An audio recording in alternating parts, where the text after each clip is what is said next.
خوش اومدید به چنل نوالیسم مدرن که درش مبانی عرفان سرخپوستی کاستانه‌دار رو به زبان ریاضی و مدرن آنالیز می‌کنیم. خب دوستان، تو این ویدیو میخوایم یه سری نکات تکمیلی رو درباره مسیر هوش یا دل خدمتتون ارائه کنیم و پیوندش بدیم به مقوله انضباط مسیر جنگجو.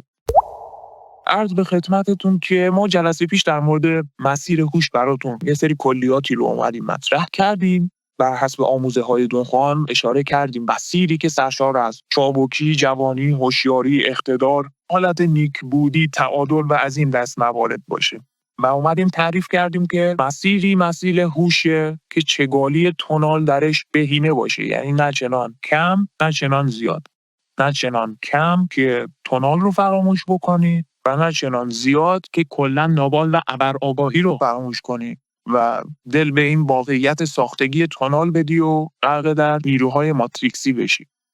اگر بخوام یک ریویو هم داشته باشیم از بحث‌های جلسه پیش، یکی از مهمترین نکاتی که اشاره کرده بودیم این بود که پس از ورود به مسیر هوش بچه‌ها برای حفظ هوش اون مسیر باید به سختی مبارزه کنیم و بکوشیم.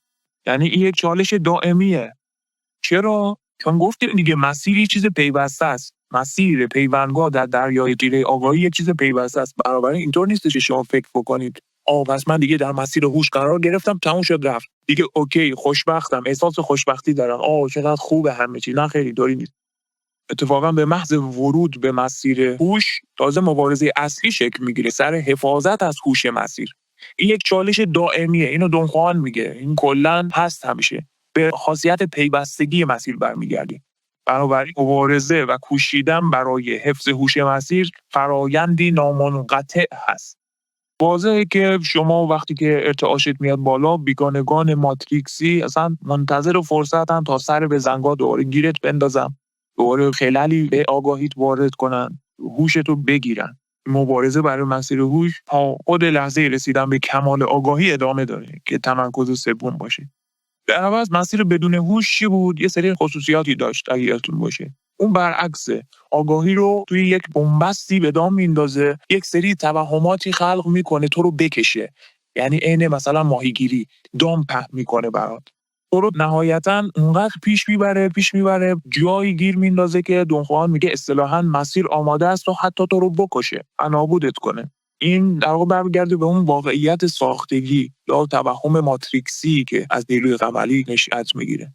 حالا من در جلسه اراده بهتون خواهم گفت چه شکلی میشه اینا رو دور زد. بنابراین مسیر بدون هوش درست مثل این میمونه که در جستجوی مرگ باشی به نوعی، و به قول دونخوان جستجوی مرگ جستجو برای هیچ انگار. قابل توجه کسانی که میگن من برای مرگ آمادم، همین الان حاضرم بمیرم. اصلا آمادگی برای مرگ چیز خاصی نیست. دونخوان میگه این آمادگی برای مبارزه است که سالک رو اعمالش رو بی‌عیب و نقص میکنه، قدرت میبخشه به اعمالش. دقت میکنید؟ بله، یه دسته مردم هستن که کلا هیچی اصلا مرگی ندارن تقریبا. دونخوان میگه بعضی اصلا مرگ ندارن. اونا تونال هایی هستن که ماتریکسی هم در واقع. حالا بهش میپردازم تو انواع تونال. اصلا مرگ رو فراموش کردن، چیزی به نام مرگ ندارن. عده‌ای از افراد هستن میگن که آماده مرگن. اینها باز از شانسی برای سالک شدن برخوردارن، چون حداقل به مرگ فکر میکنن. ولی آمادگی برای مرگ برای سالک مبارز چیز خاصی نیست. میدونی؟ در واقع مشاوره با مرگه که به ما اقتدار میده دیگه. که بگی آقا یا مرگ اینجا هست. آماده مرگ بودن که چیز خاصی نیست. هر وقت دلم تنگ بشه میتونم بیام در آغوشش بگیرم و خیلی راحت دنیا رو ترک بکنم. اون چیزی که ارزشمنده اینه که از این قدرتی که دست به نقد اینجا وایساده داره منو نگاه میکنه، پشت شونه چپم، و میگه که تو نگران نباش، من اینجا هستم، فرار نمیکنم، هر وقت خواستی بیا، من اینجا هستم و چیزی فراتر و مهمتر از من وجود نداره. از این تمرکز بر من، از این قدرتش من استفاده کنم تا به اعمالم قاطعیت ببخشم. دقت میکنید؟ به قول دونخوان سالک سازش کرده است که زنده بماند دیگه. سازشه، وگرنه هیچ کار شاقی که نیست. این مرگش اینجا حی و حاضر هست دیگه.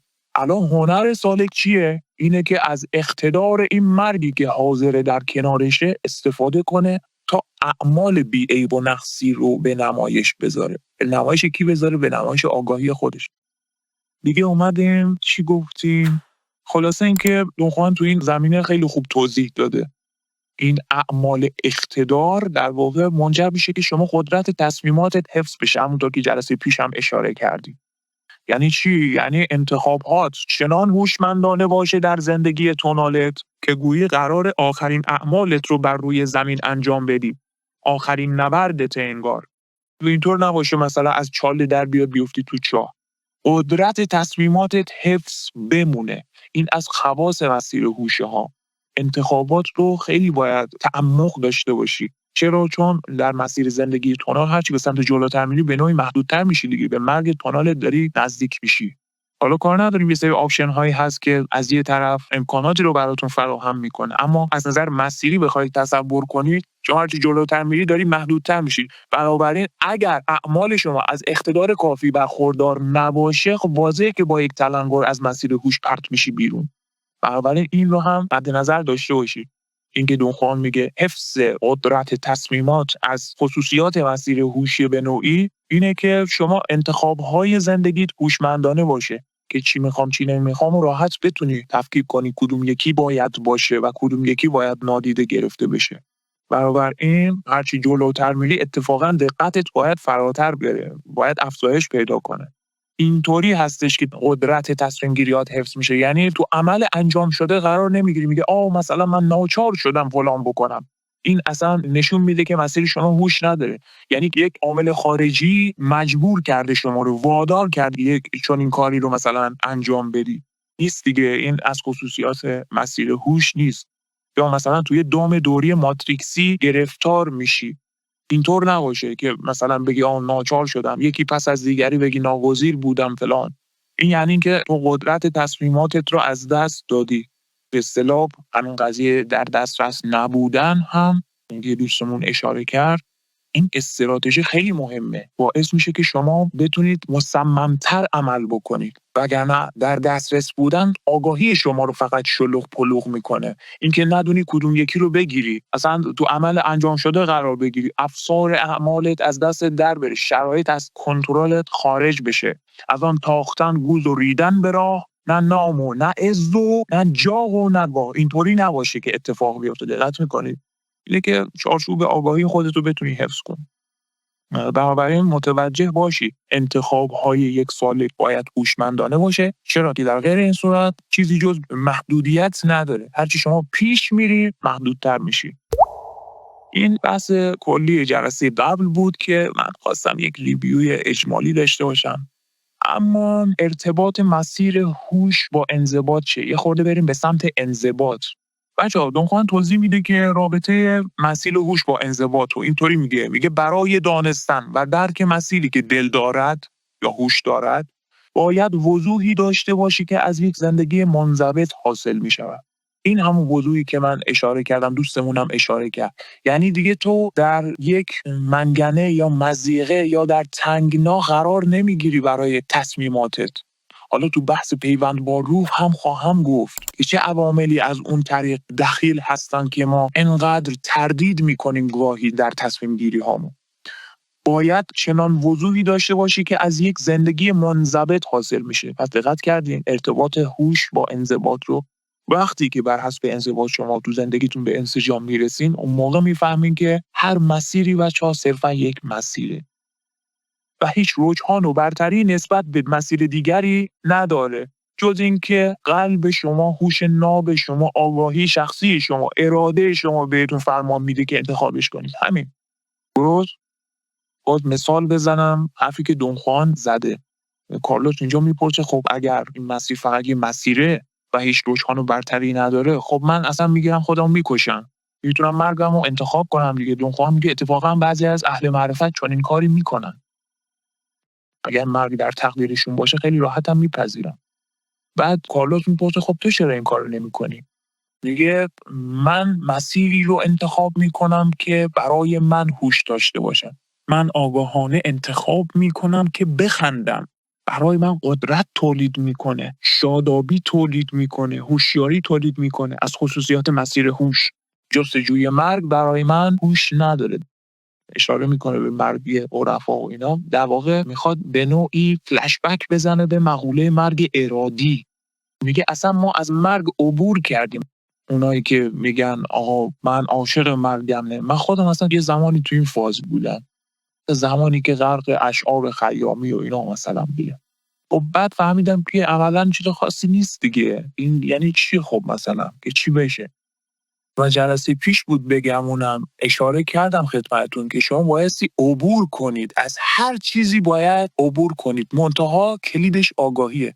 یعنی هر چیزی رو بگیرید جلوی خودتون، آنالیزش کنید، با شناخت و آگاهی باهاش مواجه بشید و سپس ازش عبور کنید. اینجا دونخوان داره همینو میگه اصلا مرگ همینجا حی و حاضر کنار ماست، هر وقت بخوایم خیلی راحت میتونیم بگیریمش، اصلا چیز عجیبی نیست. هست، فرار که نمیکنه که. منتها ترجیح من اینه که ارادم رو تو مسیرم محک بزنم در حیات خودم. اوکی، امیدوارم خوب توضیح داده باشم. حالا باز توی مثال بیشتر متوجه میشید. بچه‌ها برای اینکه نقشه کلی انضباط رو براتون بگم، تازه بحث رسمی انضباط از این نقطه شروع میشه. خیلی هم مبسوطه دیگه، باید حق بدید دیگه. 12 تا کتاب کارلوس کاستاندا، هر 12 تا اومده از انضباط درش صحبت کرده دونخوان. خب من چیکار میتونم بکنم؟ جوری باید اینو جمع‌بندی کنم دیگه. طول میکشه، این چیز بیسیکه دیگه.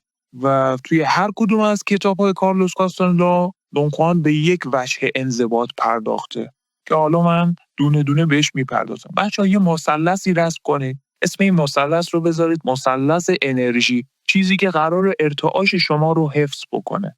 قاعده این مثلث رو اسمش رو بذارید انضباط و دو ضلع دیگه، یکی اراده و دیگری روح. هر کدوم اینها رو باید متمرکز شم براتون بگم. اما چیزی که مهمه اینه که شما بدونید انضباط قاعده این مثلثه، یعنی در اولویت سالک دیگه.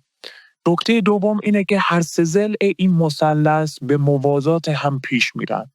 یعنی شما وقتی منضبط باشی قطعاً اراده تیزی خواهی داشت و قطعاً پیوندت با تجرید پالوده است. برعکس اگر اراده تیزی داشته باشی امکان نداره در زندگی منضبطی نباشی، امکان نداره فاصلت با روح زیاد باشه. روح یا همون قصد. بچه‌ها تو جلسه متناظر من قشنگ روش متمرکز میشم، بهتون بگم استفاده از کلمه قصد هم حتی اینجا بجاست، پیوند با قصد. همینطور اگر شما پیوندت با قصد مستحکم باشه، خب این یعنی چی؟ یعنی ارادت محکمه دیگه. اصلا امکان نداره بدون انضباط بشینی چیزی دست پیدا کنی. این نقشه رو داشته باشید که تو ویدیوهای بعدی میخوایم درباره بخشی از انضباط صحبت کنیم و در ویدیوهای بعدتر بیشتر در موردش بگم و به اراده و روح هم برسیم. پاینده و آزاد باشید. ممنون که کانال نابالیسم مدرن رو دنبال میکنید و با لایک و کامنتاتون حمایتمون میکنید.